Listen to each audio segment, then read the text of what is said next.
Bonjour Julien. Vous nous parlez ce matin de littérature égyptienne pour mieux comprendre le soulèvement populaire. Oui, parce qu'il faut jamais oublier effectivement que la littérature, c'est aussi une vision du monde et très souvent elle fonctionne quand même comme un miroir, plus ou moins déformé du réel. Alors depuis quelques semaines, on parle beaucoup du grand roman de l'écrivain égyptien Alaa El-Aswany qui s'appelait L'immeuble Yacoubian et qui présentait une Égypte des inégalités, de la corruption, des privations de liberté. Alors moi j'en ai choisi deux autres pour être un petit peu plus original.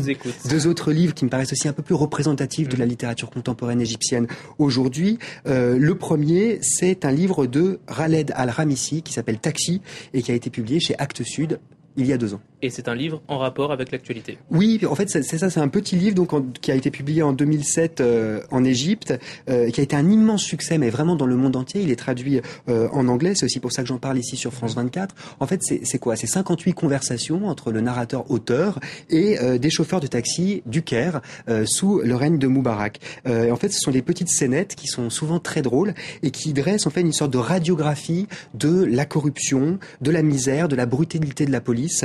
Et c'est très intéressant parce que le taxi, c'est à la fois un espace privé et un espace public, donc c'est un grand espace de liberté pour tout le monde. Et ça permet en fait de dresser donc cette radiographie de toute la vie en fait sociale, économique, politique, mais aussi culturelle à travers la voix du peuple. Et on est plus dans le reportage ou dans le roman ? Alors, c'est vrai que l'auteur, il est journaliste, en fait. Donc, on pourrait se dire, il y a un effet de réel, on est plus dans le reportage. Mais en fait, la construction du livre, avec cette mise en scène, avec cet humour, et puis aussi parce qu'il a inventé certaines de ces scénettes, ça donne une construction très littéraire. Et puis, vous savez, il renvoie à une grande tradition de la littérature égyptienne, qui est de donner voix, en fait, au petit peuple. Et on pense tout de suite, évidemment, à la grande trilogie du Caire de Naguib Mahfouz, qui était le prix Nobel de littérature égyptienne en 1988, ou au grand roman de Alaa El-Aswany. Et d'ailleurs, Alaa El-Aswany, ce grand auteur égyptien, il était l'invité de France 24 il y a tout juste 1 an. Il était au micro de Sandrine Trainer et il parle justement de ces liens entre la littérature et la politique. On va l'écouter. Alaa El-Aswany. Je suis romancier et c'est très clair pour moi que je serai toujours romancier. Et ça me suffit. Mais je pense que je ne peux pas être séparé de ce qui se passe dans mon pays. Et je ne vois pas ça vraiment très loin de la littérature. Parce que je pense que la littérature, en un sens, c'est une défense des valeurs humaines. On défend les valeurs humaines. On défend la liberté. On défend la justice. Et on défend l'égalité humaine. Par écrire des romans. Alors je ne peux pas défendre les valeurs humaines en écrivant des romans et négliger ce qui se passe en Égypte au-dessous de ma fenêtre, vous voyez. Il y a vraiment un mouvement pour la démocratie en Égypte. J'essaye d'aider, de soutenir ce mouvement pour le changement démocratique. C'est un peu une prophétie, hein. Alors, c'est une vision que l'on retrouve dans le second livre que vous nous apportez, un roman de Sonala Ibrahim, Le Comité, publié chez Babel. Oui, et ça, c'est un roman qui a 30 ans, Julien. Il a été publié en 1981 et il vient de reparaître en poche donc chez Babel. Et alors lui, ce livre-là, il me semble extrêmement important parce qu'il offre vraiment un aperçu de l'histoire égyptienne, une espèce de concentré d'histoire égyptienne depuis la censure sous les années Nasser jusqu'à, vous savez, cette politique d'ouverture économique sous Sadat, qui s'est poursuivie évidemment sous le règne de Moubarak, autant de causes en fait de cette révolte populaire, autant d'origines vraiment. Et donc le comité, c'est quoi ? C'est en fait une petite allégorie qui ressemble un peu au procès de Kafka, une sorte de thriller politique très drôle, mais en même temps terrible évidemment. Mais alors qu'est-ce que c'est que ce comité ? Alors le comité, c'est un espèce de groupe d'influence anonyme, secret, très puissant, qui parle dans une langue étrangère et qui convoque en fait un jour un intellectuel égyptien. Alors au début, il est très content, cet intellectuel, il est très honoré. Puis de plus en plus, il est un peu étonné parce qu'en gros, on lui demande de faire des choses bizarres, de faire la danse du ventre, on lui pose des questions un peu étonnantes. Et puis après, on le reconvoque pour lui demander de faire un essai, d'écrire un essai, et puis on l'empêche d'écrire cet essai. Alors qu'est-ce qu'il va faire ? Quelle va être sa réaction ? Comment s'opposer à un pouvoir qu'on ne comprend pas ? Et surtout, à quoi bon ?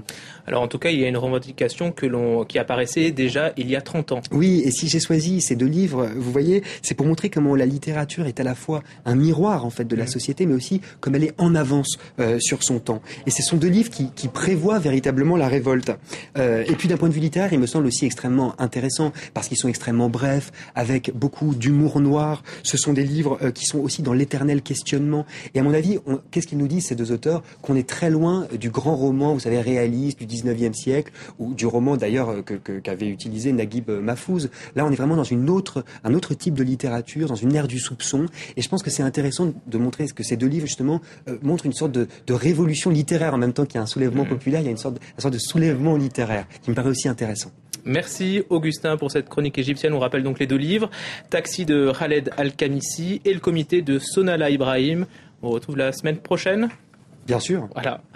Et de l'Égypte, on passe à la Tunisie. La Tunisie à l'honneur du Maghreb des livres. Le salon rassemble chaque année des centaines d'écrivains, d'intellectuels et d'universitaires du Maghreb. Et cette année, porté par l'actualité, le salon a connu une affluence particulièrement importante. Regardez. Cette année, la Tunisie était l'invité d'honneur du Maghreb des livres. Dans les allées, des noms bien connus de l'édition tunisienne, mais ici, difficile de débusquer de jeunes talents. Il y a peu de jeunes auteurs tunisiens, je pense pour une raison très simple, c'est que depuis des décennies, la liberté d'expression était vraiment très très verrouillée en Tunisie, c'est le moins qu'on puisse dire. On peut écrire en Algérie, on peut écrire au Maroc, si on ne touche pas à certains sujets, alors qu'en Tunisie, c'était impossible. Du haut de ses 15 ans, Yasmine est l'auteur qui monte en Tunisie. En dépit de sa jeunesse, la lycéenne avoue que sa plume n'est pas totalement libre. La littérature n'est pas obligée de parler de politique, c'est certain, mais le fait qu'il y ait autant de censure et surtout d'autocensure, ce qui est encore pire, c'est clair que ça nous limite un peu, même si parfois ça nous limite d'une manière inconsciente, mais c'est là, quoi. C'est moi qui l'ai écrit. Ah, c'est vous? Oui. Oui. Et en fait, c'est un roman fantastique. Oui. Celui-là, c'est le deuxième. C'est La Carthage chinoise. Oui. En fait, ça parle d'une Chinoise qui vit en Tunisie et qui découvre qu'elle a été carthaginoise dans une vie antérieure. C'est vrai que mes livres sont très peu ancrés sur la Tunisie de maintenant. Cette Tunisie dont Yasmine parle encore avec précaution, c'est justement celle qu'elle a voulu combattre en descendant dans la rue. La petite auteure de romans fantastiques bien policés s'est transformée en passionnariat branché en permanence sur Internet. Presque tous les Tunisiens ont été des militants à travers Facebook déjà parce que bien sûr les médias étaient encore contrôlés, donc pour avoir les vraies informations, il fallait utiliser Facebook, il fallait les partager. C'est pour décrypter ce phénomène que deux activistes du web ont été invités au salon. La culture qui était interdite en Tunisie, du coup, elle a existé sur les réseaux sociaux. Donc comme tu as dit, Bendirman, Z, Emel Mathlouthi, plein d'artistes en fait qu'on a connus à travers les réseaux sociaux, quoi, et qui ne peuvent pas se produire sur place. Ils sont interdits. Ils ont quelque part contribué à catalyser le mouvement et à lui donner une voix. Comme dans toute révolution, les artistes ont donc joué un rôle capital. Aux jeunes auteurs à présent d'écrire une nouvelle page de la Tunisie. 9h48 à Paris, l'heure du rappel des titres. Après l'apaisement, le pouvoir